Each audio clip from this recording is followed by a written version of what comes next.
Trichoderma merupakan sejenis cendawan atau jamur yang dapat bersimbiosis mutualisme atau saling menguntungkan dengan tanaman. Trichoderma banyak ditemukan di tanah hutan maupun tanah pertanian atau pada substrat berkayu. Trichoderma merupakan jamur yang dapat menjadi agen biokontrol karena bersifat antagonis bagi jamur lainnya, terutama yang bersifat patogen. Sifat antagonis Trichoderma meliputi 3 tipe. Trichoderma dapat menghasilkan sejumlah enzim ekstraseluler beta 1,3 glukonase dan kitinase yang dapat melarutkan dinding sel patogen.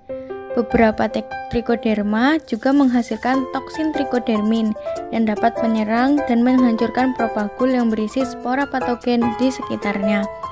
Trichoderma menghasilkan antibiotik gliotoksin dan viridin yang dapat melindungi bibit tanaman dari penyakit rebah kecambah. Penggunaan pupuk Trichoderma sangat efektif untuk mencegah penyakit busuk pangkal batang, busuk akar yang dapat menyebabkan tanaman layu. Tanaman dapat diuntungkan dengan pertumbuhannya yang semakin tinggi sehingga menghasilkan produktivitas yang menjadi lebih tinggi dan serta pengendalian penyakit. Sedangkan Trichoderma diuntungkan dengan mendapatkan nutrisi yang dihasilkan oleh pertumbuhan tanaman. Tanaman yang telah diaplikasikan oleh Trichoderma akan menghasilkan perakaran yang jauh lebih banyak dibandingkan tanaman yang tidak diaplikasikan oleh Trichoderma, sehingga pertumbuhan tanaman itu akan menghasilkan jauh lebih banyak dibandingkan tanaman yang tidak diaplikasikan oleh Trichoderma.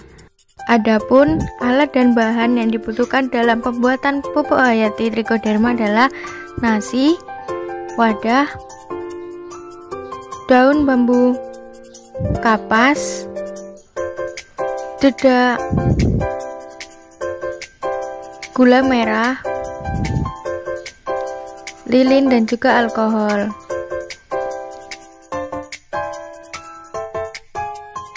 Pertama, wadah dan peralatan yang akan digunakan disterilkan terlebih dahulu dengan alkohol. Hal ini bertujuan supaya tidak ada patogen-patogen atau yang dapat menghambat pertumbuhan dari jamur Trichoderma yang akan dikembangbiakkan.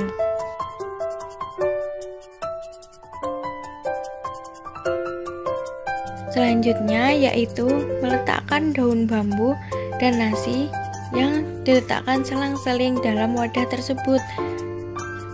Diusahakan menggunakan nasi yang masih baru ya. Selain daun bambu, dapat pula digunakan tanah di sekitar lahan bambu, di perakaran bambu, ataupun tanah hutan yang masih belum terkontaminasi oleh pupuk-pupuk kimia lainnya. Hal ini dapat menunjang pertumbuhan jamur Trichoderma sp pada nasi. Penggunaan lilin itu dilakukan supaya tidak terdapat rengit ataupun lalat yang dapat mengeluarkan larva di nasi, sehingga dapat mengganggu pertumbuhan jamur Trichoderma sp. Selanjutnya, wadah ditutup dengan rapat. Jangan lupa dibersihkan terlebih dahulu wadahnya dengan alkohol. Setelah ditutup rapat, kemudian disimpan dan ditunggu selama 5 hari. Setelah 5 hari, Trichoderma yang masih muda akan berwarna putih, sedangkan Trichoderma yang sudah tua akan berwarna hijau, yang akan membuat tekstur nasi semakin lengket dan akan menggumpal. Untuk membuat pupuk hayati padat, maka perlu ditambahkan dedak supaya jamur Trichoderma sp dapat berkembang biak pada dedak tersebut.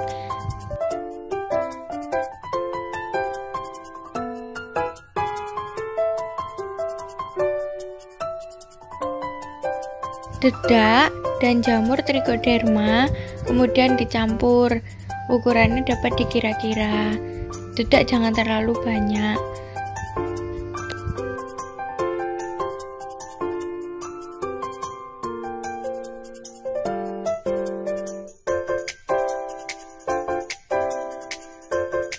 Selanjutnya pembuatan pupuk hayati yang cair.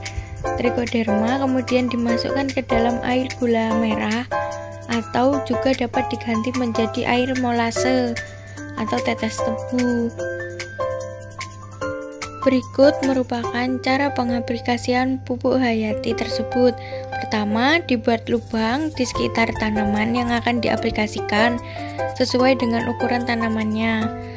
Kemudian, pupuk hayati dimasukkan ke dalam lubang-lubang tersebut sesuai dengan tanamannya ya. Lanjut, setelah itu kemudian lubang ditutup lagi dengan tanahnya.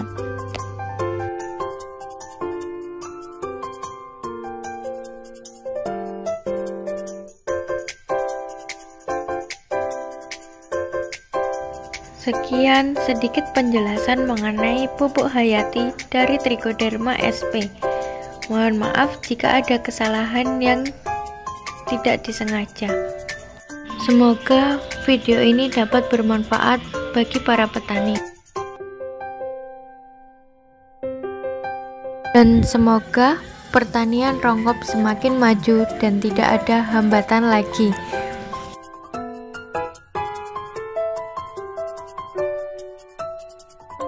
Sehingga menjadikan petani yang sukses dan sejahtera.